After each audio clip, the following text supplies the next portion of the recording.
আসসালামু আলাইকুম।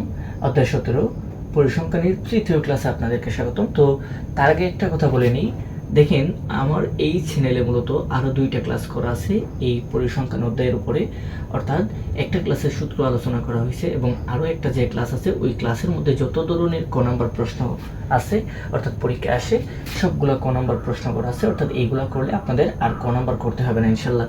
তাহলে চলুন কীভাবে প্রচুরক বের করতে হয় দেখে নিই।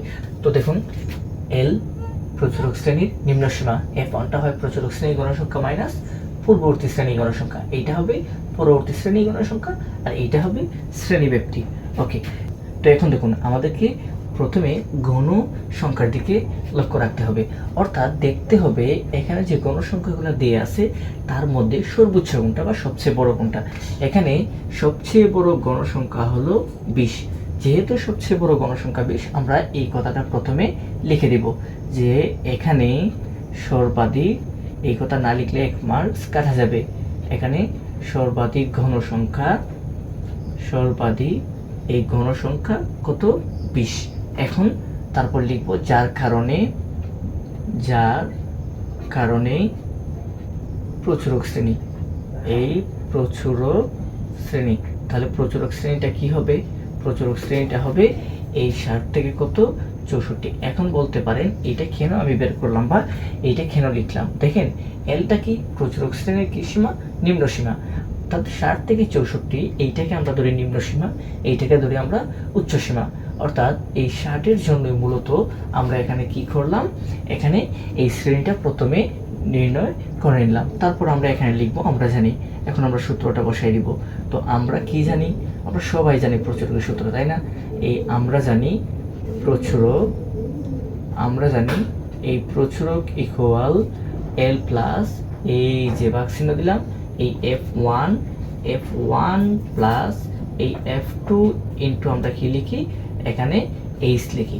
ওকে, এখানে আমরা সূত্রটা লিখে দিলাম। এখন আমরা তথ্যগুলা লিখে নিব, আপনারা অবশ্যই তথ্যগুলো এখানে লিখবেন। সো এখানে লিখে তারপর এলটা লিখে ফেলবেন। বলো তো এলটা কত? এলটা হয় প্রচুরক শ্রেণী কি সীমা? নিম্ন সীমা। মানে এটাকে নিম্ন সীমা ধরি, এটা উচ্চ সীমা ধরি, তার মানে এখানে নিম্ন সীমাটা কত? এই 60। ওকে, লিখে দিলাম। তারপর আমরা কি করব? F1টা বের করে নিব। F1 কি হবে ভাইয়া? F1 হবে প্রচুরক শ্রেণীর ঘনসংখ্যা, অর্থাৎ যে সর্বাধিক ঘনসংখ্যা থাকবে তার যে পূর্ববর্তী শ্রেণী ওইটাকে মাইনাস করতে হবে। এখানে লিখে আছে প্রচুরক শ্রেণীর গণসংখ্যা মাইনাস পূর্ববর্তী শ্রেণীর গণসংখ্যা, তার মানে কি হবে? এই 20 মাইনাস কত হবে? 10 হবে। যদি মাইনাস করে দিই এটা 10 হবে, তাই না? এবং F2টা বের করে নিব। F2 প্রচুরক শ্রেণীর গণসংখ্যা মাইনাস পূর্ববর্তী শ্রেণীর গণসংখ্যা, অর্থাৎ পরবর্তী বলতে কি এখানে আছে কত? প্রচুরক শ্রেণীর গণসংখ্যাটা 20, পরবর্তী কত আছে এখানে? এই 12, তার মানে এখানে কত আসবে? 8 আসবে। এখন আমাদের আরেকটা রয়ে গেছে, ওইটা হলো এইচ। বলতো ভাই এইচটা কি? শ্রেণীব্যাপ্তি। অর্থাৎ এই 60 থেকে 64 ব্যবধান কত? 60, 61, 62, 63, 64, 1 2 3 4 5, তার মানে এইচটা কত হবে? এই 5 হবে। এখন যেহেতু আমরা এই তথ্যগুলা পেয়ে গেছি, আমাদের কাজ হলো এখানে এই মানগুলা বসাই দেওয়া। এখানে এলটা কত? 60, এই লিখে দিলাম, প্লাস দিলাম F1, তার মান কত? এখানে এই যে 10 লিখে দিলাম। F1 এর মান কত?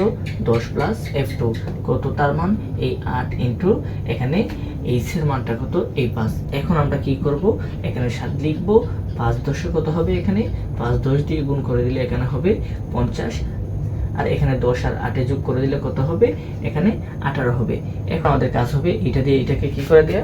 ভাগ করে দেয়া। তাহলে আমরা যদি এখানে এই 50 দিয়ে 18কে ভাগ করে দিই তাহলে আসবে 2.77। অর্থাৎ যদি আমরা যোগ করে দিই, এখানে আছে 7, এখানে 2, তার মানে হবে এই 62, আর এখানে পয়েন্ট দিয়ে আমরা এই 77 দিয়ে দিব। যেহেতু ভাইয়া এখানে দশমিক আসলো তাই আমরা কি করব? ব্র্যাকেট দিয়ে এখানে একটা প্রায় লিখে দিব। তারপর আমরা এখানে লিখব অতএব